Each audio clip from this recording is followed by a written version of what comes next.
Hello friends, so welcome back to another important and interesting video. So today in this video I'm going to talk about the band theory. So what is band theory and what is the connections of band theory with the insulator and conductor and semiconductor. So let's see one by one. So band theory states that when multiple atoms combine their atomic orbitals to form the molecular orbitals, and these molecular orbitals form a band of energy that is called as a valence band and also the conduction band. So now let's see what is the concept behind the valence band and what is the concept behind the conduction band.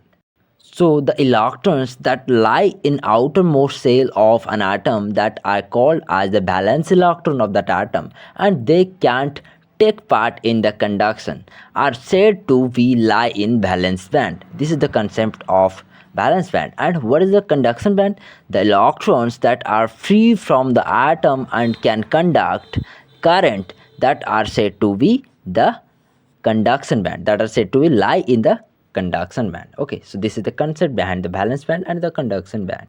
So if we consider the case of conductor, in conductor, valence band and the conduction band are overlapped with each other.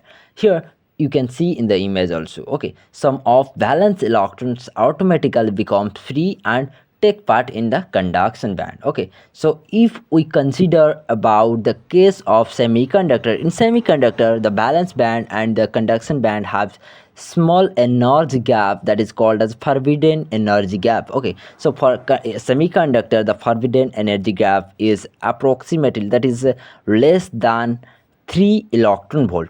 That means 1 electron volt is equal to 1.6 into 10 to the power minus 19 joule. So in case of the semiconductor, the forbidden energy gap is approximately less than 3 electron volt. So finally, in case of insulator, the valence band and conduction bands are having a huge energy gap that is approximately 5 electron volt. So this is all about the band theory and the association of band theory with the conductor, semiconductor and the insulator. Okay, so see you on the next video. Thanks for watching this video.